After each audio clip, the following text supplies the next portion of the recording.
Hi, this is John Painter for iPhone Life. And today I'm going to show you how to replace the battery. Actually take the back part of an iPhone 2G off, and I'm just starting to take off the antenna cover here. I like to use a little penknife that I have and a very basic spudger tool. But don't forget to take out your SIM tray. Many a SIM tray has been bent when you forget to take this out. Here we go. And now this is what it looks like with the antenna cover off.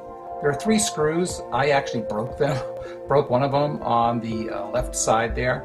So there's only the screw in the center and the screw on the right. You need to replace these or take these out and put them back in, of course, when you're done.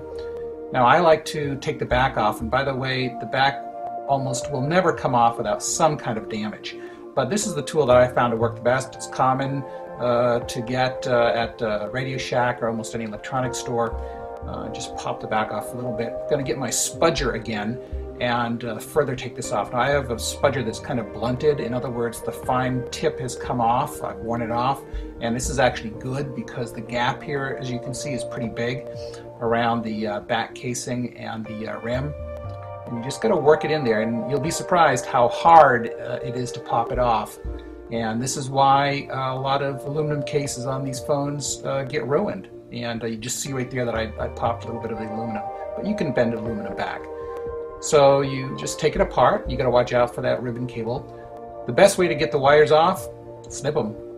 You can certainly desolder, but why do it if the battery's dead?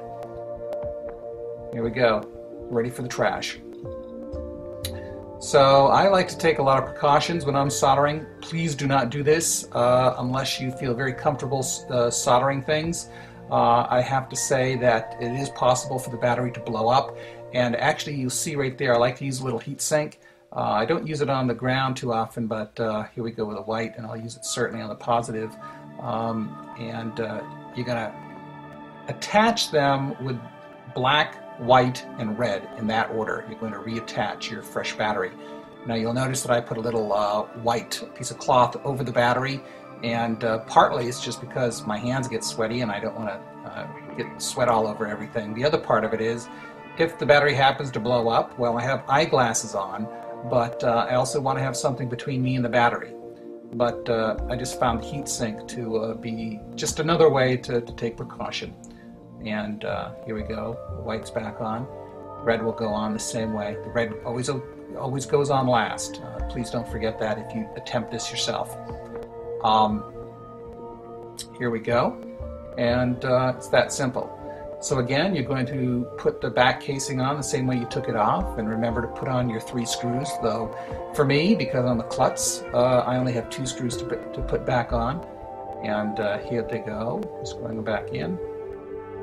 Doesn't take too long.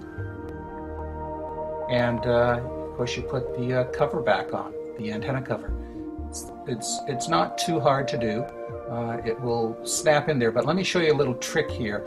There's 2 little tabs there on the end that will go into on the end there, and then just at the base of the silver backing, let me show you right here, and then again over here. You got to remember that these have to be depressed a little bit because there's a little rim on your black antenna case that fits down over top of them and then slides in underneath the backing of your case.